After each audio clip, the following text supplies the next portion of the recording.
आज हम जानेंगे डिसइन्वेस्टमेंट क्या है, प्राइवेटाइजेशन क्या है और स्ट्रैटेजिक डिसइन्वेस्टमेंट क्या है। आप लोग इस टर्म से भली भांति परिचित होंगे, लेकिन आज हम टेक्स्ट विथ कंटेक्स्ट जानेंगे कि आखिर कोई गवर्नमेंट किसी भी पब्लिक प्रॉपर्टी को प्राइवेटाइजेशन कब करती है, डिसइन्वेस्टमेंट कब करती है और स्ट्रैटेजिक डिसइन्वेस्टमेंट क्या है। आपने सुना होगा कि कोई भी कंपनी में जब कोई भी गवर्नमेंट जब उसका 26% के आसपास का शेयर जब अपने पास रख लेता है, तो कोई भी कंपनी में आप स्ट्रेटेजिकली कोई भी डिसीजन आप नहीं ले सकते हैं विदाउट गवर्नमेंट के। चलिए सब के बारे में हम चर्चा करेंगे डिटेल से। पहले इस टर्म को डिफाइन करते हैं कि आखिर ये टर्म है क्या,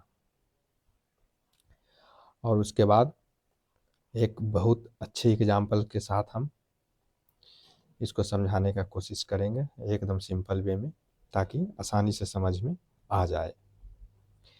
तो डिसइन्वेस्टमेंट जो है ना, सिंपल शब्द में कहे तो डिसइन्वेस्टमेंट जो है, जो कोई भी गवर्नमेंट या कंपनी है ना, कोई भी ऑर्गेनाइजेशन जब वो अपने पास कम से कम 51% शेयर अपने पास रखे, है ना, और बाकी जो शेयर है उसको बेच दे, उसको डिसइन्वेस्टमेंट कहते हैं। उदाहरण के लिए जैसे बहुत सारे पीएसयूज थे गवर्नमेंट के, जिसको उन्होंने लगभग 51% शेयर अपने पास रख लिया, या 50%, है ना, या उससे ज़्यादा, मोर देन 50%, कम से कम 51% या मोर देन 50% से ज़्यादा अगर शेयर आपके पास है और बाकी का शेयर आप बेच दिए, तो आप कहेंगे कि उस प्रॉपर्टी का हमने डिसइन्वेस्टमेंट किया। मतलब है कि मालिकाना हक अपने पास ही रखना है और बाकी शेयर सेल कर देना है। कम से कम 51% और 50% से ज़्यादा अपने पास रखना है। ये हो गया डिसइन्वेस्टमेंट। और प्राइवेटाइजेशन, प्राइवेटाइजेशन जो है, जो आप 100% शेयर है जो बेच दिए, माने आप अपने पास मालिकाना हक भी नहीं रख रहे हैं। जैसे लॉस मेकिंग पीएसयूज थे, जिसको गवर्नमेंट ने बेचना शुरू कर दिया। क्यों बेचना? इसलिए शेयर उसको आधा इसलिए नहीं बेच पा रहे थे क्योंकि उसको कोई खरीदारी मिल नहीं रहा था, और चूंकि वो लॉस में जा रहा था, तो गवर्नमेंट ने उसको 100% मैंने फुल्ली उसको बेच दिया। उससे ये हुआ कि अगर वो बंद हो गए तो बहुत सारे लोग के जॉब अपॉर्चुनिटी जाएगा।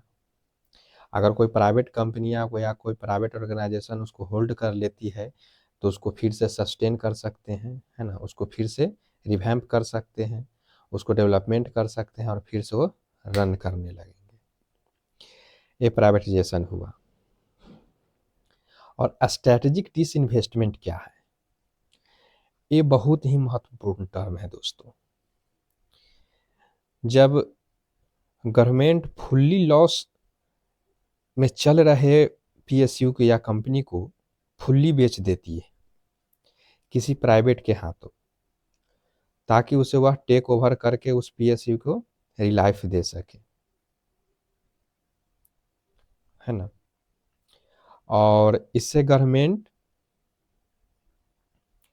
और इसमें है जो गवर्नमेंट किसी भी प्रकार का अपना शेयर नहीं रखता है, माने यह भी एक तरह के समझिए कि प्राइवेटाइजेशन के ही सिमिलरली ये भी। अब यहाँ एक बहुत ध्यान देने योग्य बात है कि हमने डिसइन्वेस्टमेंट और प्राइवेटाइजेशन टर्म को तो डिफाइन किया, लेकिन यहाँ एक बहुत देने योग्य बात है। हम इसको पहले लिख रहे हैं, आप इसको समझने का कोशिश कीजिएगा कि all privatisation implies disinvestment, but all disinvestment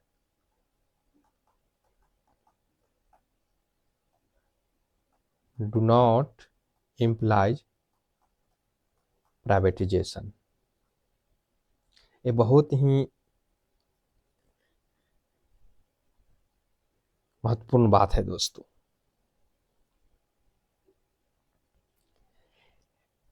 all privatisation implies disinvestment, but all disinvestment does not imply privatization।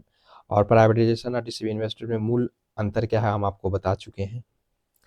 अब यहाँ स्ट्रेटजिक डिसइन्वेस्टमेंट जो है दोस्तों, कोई भी आपने पॉलिटी में पढ़ा होगा कि कोई भी मेजोरिटी लाने के लिए या तो हाफ से वोटिंग होता है, चाहे 2/3 मेजोरिटी होना चाहिए कोई भी बिल को पास करने के लिए, है ना।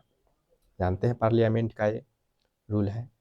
तो इसी तरह होता है किसी भी कंपनी के लिए या किसी भी ऑर्गेनाइजेशन के लिए, कि यदि आपको किसी भी प्रकार के महत्वपूर्ण चेंज पर करना है, कोई महत्वपूर्ण डिसीजन लेना है, तो कम से कम आपको 2/3 मेजोरिटी तो होना ही चाहिए, तभी जा करके आप कोई भी कंपनी में मूलचूल परिवर्तन कर सकते हैं। तो यहाँ 26% शेयर का मतलब क्या है? यह एक ऐसा मैजिकल नंबर है दोस्तों कि गवर्नमेंट तो मालिकाना हक बेच देती है, या कोई भी कंपनी जैसे मान लिया जाए कि वो अपने पास 26% शेयर रख लेती है और बाकी बेच देती है। जैसे एक उदाहरण के लिए देख सकते हैं, हाल के दिनों में ये हुआ है कि जब India government Tata air India को बेच रही थी, तो 26% शेयर अपने पास रख रही थी, बाकी 74% शेयर बेच रही थी। लेकिन उसको कोई भी खरीदने नहीं आया। क्यों? क्योंकि खरीदने वाला कंपनी जान रहा था कि कंपनी तो ओनरशिप ट्रांसफर कर रही है, लेकिन डिसीजन मेकिंग पावर है जो अपने पास होल्ड कर रही है। वो है जो बार बार उंगली करेगी, हम बिना सरकार के है जो कोई भी डिसीजन ले नहीं पाएंगे। इसी कारण कोई भी कंपनी दोस्तों उसको खरीदने के लिए राजी नहीं हुआ। अंत में सरकार ने कहा कि चलो अब 100% बेचते हैं, तो बहुत सारे कंपनी खरीदने के लिए तैयार हो गया। अंततः जाकर के टाटा ने उसको ऑक्युपाई कर लिया।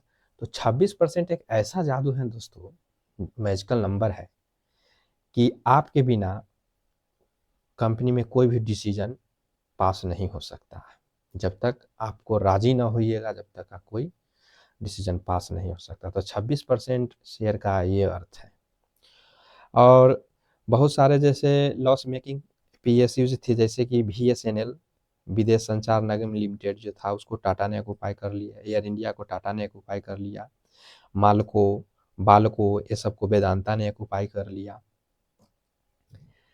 तो इस तरह से हमने इस तीनों टर्म को, डिसइन्वेस्टमेंट, प्राइवेटाइजेशन और स्ट्रेटेजिक इन्वेस्टमेंट को डिफाइन किया। थैंक यू दोस्तों। हम आशा करते हैं कि आपको ये सिंपल शब्दों में समझ में आ गया हो। Thank you.